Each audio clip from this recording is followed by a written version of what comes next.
အားလုံးပဲမင်္ဂလာပါတမ်းပြန် podcast channel ကနေကြိုဆိုပါရစေဒီ podcast စီမစခင်ကျွန်တော်ပြောချင်တာပေါ့နော်ကျွန်တော်ဒီ channel ကို join လိုက်member အသစ်ဖြစ်တာကြောင့်မလို့ experience မရှိသေးတဲ့အတွက်ဒီထဲမှာမှားပါခဲ့တာရှိလို့ရှိရင်ခွင့်လွှတ်ပေးပါလို့မြတ်တာရခံချင်ပါတယ်ဒါဆိုရင်စလိုက်အောင်ပေါ့နော်ဒီနေ့အတွက်ကျွန်တော်ရွေးထားတဲ့ခေါင်းစဉ်လေးက school bullying လို့ခေါ်တဲ့ကျောင်းတွင်းအနိုင်ကျင့်ခြင်းပေါ့နော်ခေါင်းစဉ်ကနည်းနည်းကြည့်ရပေါ့နော်ဒါပေမဲ့ဒါတွေကကျောင်းတွေမှာရှိတဲ့ serious issue တစ်ခုပါဒါဟာကျောင်းပတ်ဝန်းကျင်တစ်ခုထဲမှာမဟုတ်ဘဲနဲ့ကျွန်တော်တို့ကြီးလာလို့လူမှုဆက်ဆံရတဲ့အခါမှာဒါတွေကလည်းကြီးနိုင်ငံညင်ဝါဒမျိုးတွေကပေါ့နော်ရှိနေတတ်တယ်ပေါ့နော်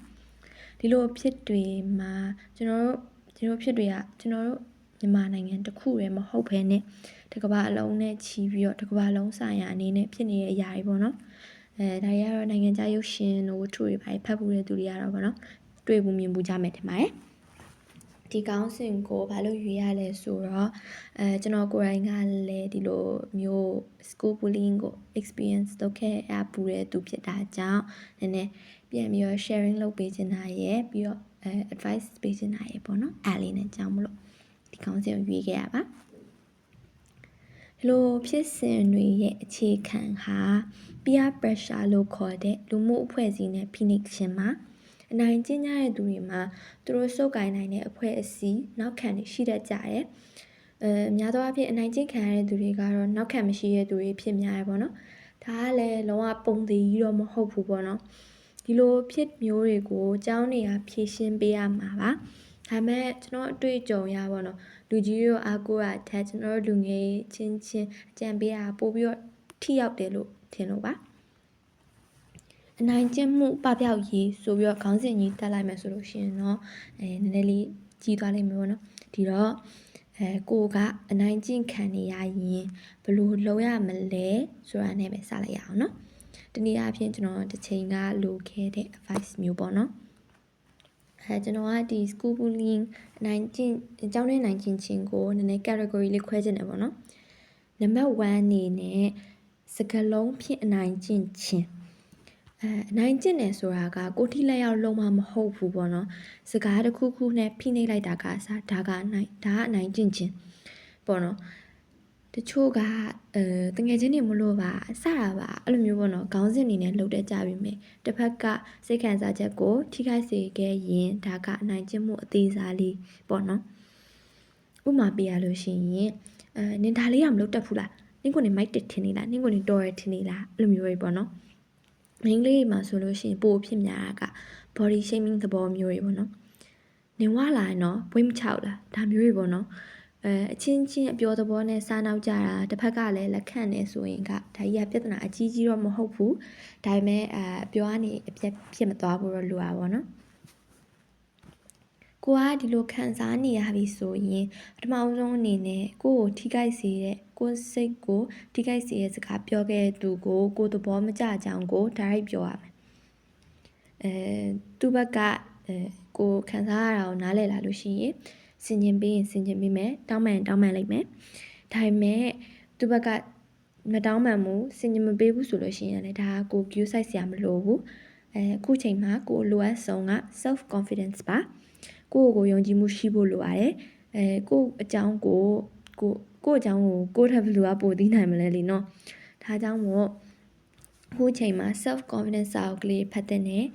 စာဖတ်ရမကြိုက်တဲ့သူဆိုလို့ရှိရင်လည်း self confidence ကိုမြင့်တင်ပေးတဲ့ music လေးနားထောင်သင့်ပါတယ်အရေးကြီးဆုံးကိုယုံကြည်မှုရယူပါကိုချစ်ပါဒါဆိုလို့ရှိရင်တခြားသူရဲ့စကားတွေပေါ်မှာလိုက်ပြီးတော့ခံစားနေကြမလို့ပေါ့နော်နံပါတ်2ကဖယ်ခြင်းနောက်ထပ်တစ်မျိုးကတော့ရှောင်ဖယ်တာပါအချို့တငယ်ချင်းအဖွဲ့လေးမှာဆိုလို့ရှိရင်အဲ့လိုအပေခံဖြစ်နေတဲ့သူလေးရှိတတ်ကြပါတယ်သူတို့ကိုယ်တိုင်ကလူလာလာရှိနေကြတာဖြစ်နိုင်သလိုမယုံထွက်နိုင်ကြတာလည်းရှိပါတယ်တနည်းအားဖြင့်ကိုယ်တငယ်ချင်းကိုစွတ်ထင်ကြီးတာမျိုးပေါ့နော်အထင်ကြီးတိုင်းစိုးရလို့တော့ဆိုတာမဟုတ်ပါဘူးဒါပေမဲ့ဘယ်ရာမှလွန်သွားရင်မကောင်းဘူးမလားအချို့ကသူတို့တငယ်ချင်းတွေရဲ့အရေးအောက်မှာပဲရှင်သန်ကြတယ်ဘယ်တော့မှထိုးဖောက်ဖို့မကြိုးစားကြဘူးထိုးဖောက်ဖို့ခွင့်မရနိုင်တာလည်းရှိပါတယ်အဲ့ဒီချိန်မှာသူတို့ရဲ့နောက်လိုက်ဖြစ်ကြံခဲ့ရတာမျိုးရှိပါတယ် ဒါကတော့ကိုကဒီလိုခံစားနေရရင်ဒါခံမှန်းရတိတ်ခံမယ်လို့မထင်ပါဘူး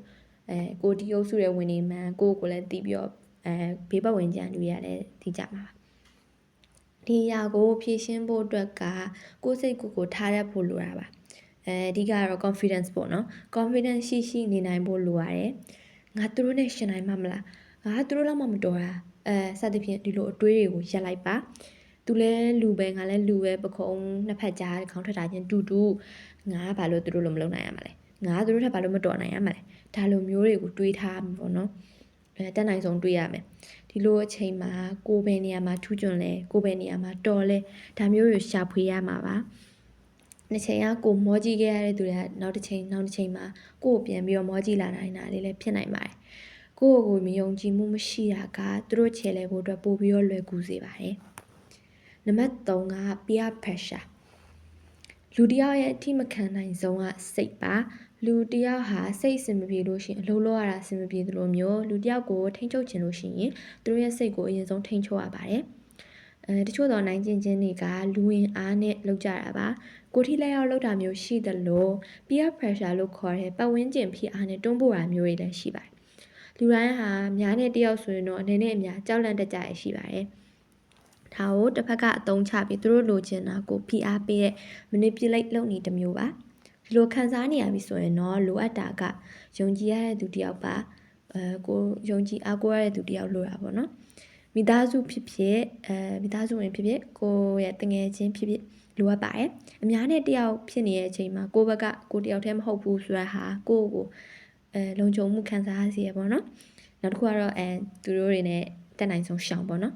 သူတို့နားမရှိနေတာကကိုယ့်ရဲ့စိတ်လုံခြုံမှုကိုခဏတာဖြစ်ခံစားရစေမှာပါနံပါတ်4ကအပေါင်းအသင်းမှတ်ခြင်း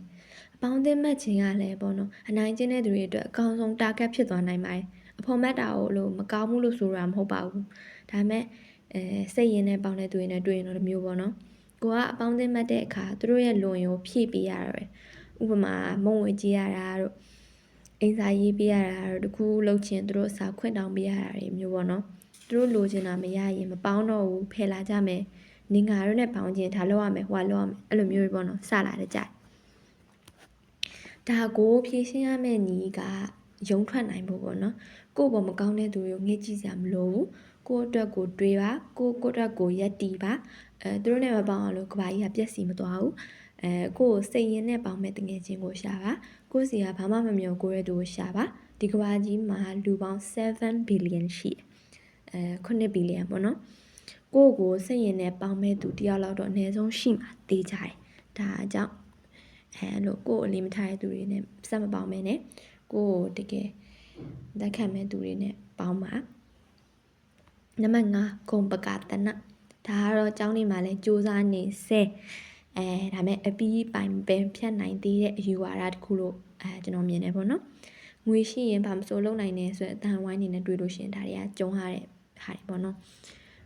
ယာဒုကုံဝါနဲ့ပတ်သက်ရင်လည်းငါဖေဘသူငါမရဘသူအဲ့လိုမျိုးကြီးလေကြွားဝါတဲ့ကြတာတွေကြတော့သူငယ်တန်းကလေးတွေအစားပါတယ်ပေါ့နော်ငါကတော့ဘယ်ဖုန်းကင်တာငါကတော့ဘယ် brand သုံးတာအဲ့လိုမျိုးပေါ့နော်ကြွားဝါတဲ့အခါမှာသူတို့တွေတော့မတက်နိုင်တဲ့သူတွေကတိမ်ငယ်ကြရတယ်ပေါ့နော်ဒီပြဿနာကိုဖြေရှင်းမှုကကိုနားလဲဖို့ပါကျွန်တော်တို့ကျောင်းသူကျောင်းသားအရွယ်မှာဒီလိုသုံးနေနိုင်တာကဒီပြဿနာကိုဖြေရှင်းဖို့ကကိုနားလဲဖို့ပါကျွန်တော်တို့အကြောင်းသူအကြောင်းသားအရွယ်မှာဒီလိုသုံးနေနိုင်တာကသူတို့ရဲ့ကိုယ်ပိုင်ပတ်စံမဟုတ်ဘူးဆိုတာသိထားပါမိဘရဲ့သူတို့မိဘရဲ့ချမ်းသာမှုတွေပေါ့နော်ရှိဘွားကံကြောင့်ခုချိန်မှာသူတို့လိုချမ်းချမ်းသာသာအဲ့လိုမကြီးပြင်းနိုင်သေးပေမဲ့ဒါဟာတဘွားလုံးစားလို့ဘယ်သူပြောလဲကိုယ်တိုင်စူးစမ်းနိုင်ရင်ဒီနေ့ brand ဆိုတာလည်းအလွယ်တကူဝယ်လာနိုင်ပါလိမ့်မယ်စူးစမ်းရင်ဖျားတောင်ဖြစ်နိုင်တယ်ဆိုရင်စကားပုံကြားဦးမှာပါအဓိကကိုယ့်ရဲ့စူးစမ်းမှုပေါ်မူတည်ပြီးတော့ပဲဆုံးဖြတ်သွားမှာပါအနာဂတ်မှာသူတို့တက်ကိုကပို့ပြီးတော့ outshine လုပ်နိုင်တာလည်းဖြစ်လာနိုင်မှာပါ final advice အနေနဲ့ဒီလိုကြုံတွေ့နေရတဲ့အချိန်မှာမခံစားသင့်ဆုံးကအထီးကျန်ခြင်းမှာ bullying ဆိုတာကိုချို့ကအသေးဖွဲလိုမျိုးသဘောထားကြပြီမယ်တကယ်တမ်းကြည့်မယ်ဆိုလို့ရှိရင်တချို့တော့ကိုအဆုံးစီရင်ခြင်းတွေကကြောင်းတွင်းနိုင်ခြင်းမှုတွေလည်းပါနေပါတယ်လို့နိုင်ငံခြားရုပ်ရှင်တွေမှာကြည့်မယ်ဆိုလို့ရှိရင်လည်း school shooting နေရာကြတော့ဒီလိုနိုင်ခြင်းခံရတဲ့သူတွေဘက်ကခံနိုင်တော့လို့ဖြစ်လာတာရှိပါတယ် နိုင်ကျင့်ခံရတယ်ဆိုတာကြီးကတကယ်ကိုစိုးရတဲ့ခံစားချက်ကြီးပါကိုယ့်ကိုယ်လုံးဝယုံကြည်မှုမရှိအောင်လုပ်နိုင်တဲ့ထိတ်ဆုံးရတဲ့မှာပါတယ်ဒါကြောင့်ဒါကိုလည်း serious issue တစ်ခုအနေနဲ့မြင်ပေးစေချင်ပါတယ်နောက်ဆုံးအဲ့လိုဒီအချိန်မှာကိုကအထီးကျန်နေတဲ့အခါနောက်ဆုံးကိုယ့်ဘက်မှာဘယ်သူမှမရှိတော့ဘူးလို့ထင်လို့ရှိရင်စာအုပ်တစ်လုံးကိုယူလိုက်ပါအဲ့ထဲမှာကိုခံစားနေရတဲ့ဟာမျိုးတွေခြာရေးလိုက်ပါအကယ်၍ကိုက social butterfly ဖြစ်နေမှာဆိုလို့ရှိရင်တော့ social media ပေါ်တင်လည်းရရပါတော့ခံစားရတာကိုခြာရေးလိုက်တာကကိုယ်စိတ်ကိုစိတ်ပေါ်ပါစေရယ်စမ်းကြည့်ပါအကယ်၍social media ပေါ်တင်လိုက်မှာဆိုလို့ရှိရင်လည်းကိုယ့်အဖြစ်နဲ့တူကြုံတွေ့နေရတဲ့သူတွေထောင်ပေါင်းမကရှိနေသေးတာကိုမြင်ရမှာပါဒီလိုဆိုလို့ရှိရင်တော့ကိုထိကျန်တယ်လို့မခံစားရတော့ဘူးပေါ့နော်အားလုံးကျေးဇူးတင်ပါတယ်